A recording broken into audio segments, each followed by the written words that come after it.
Good morning, I'm Lauren Hayes for the Finance News Network.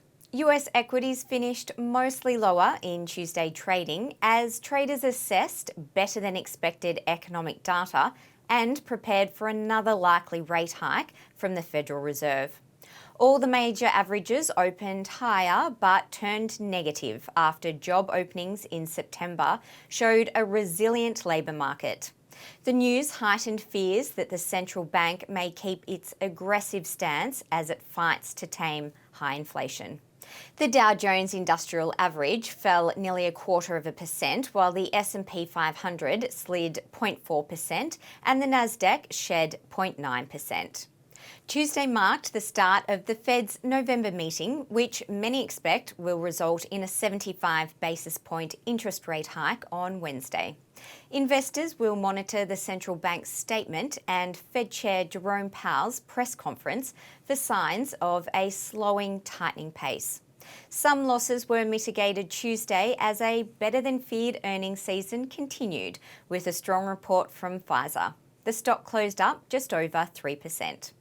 Johnson & Johnson said on Tuesday it struck a deal to buy heart pump maker Abiomed for $16.6 billion in cash as it looks to boost growth in its medical devices unit after next year's planned spin-off of the consumer health business. J&J agreed to pay a 50% premium over its closing price.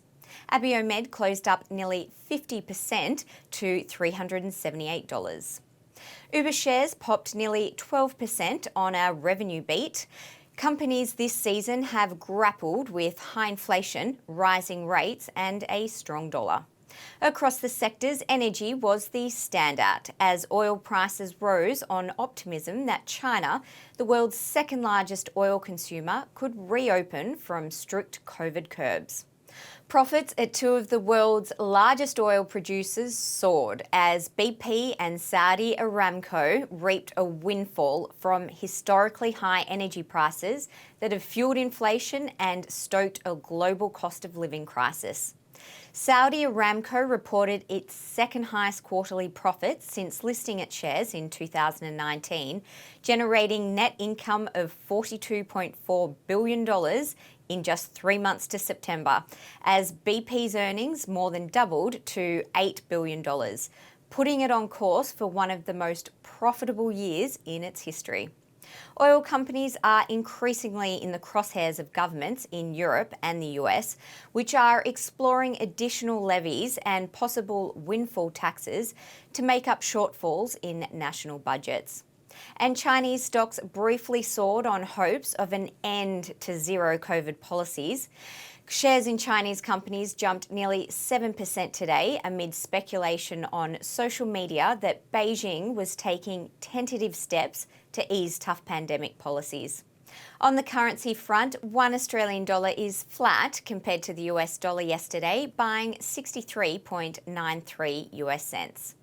Now to commodities. Iron ore futures are pointing to a 1.7% gain. Gold added 0.6%. Silver gained 2.6%, copper jumped 2.7%, and oil added 1.9%. The SPI futures are pointing to a 0.1% gain. I'm Lauren Hayes. Enjoy your day.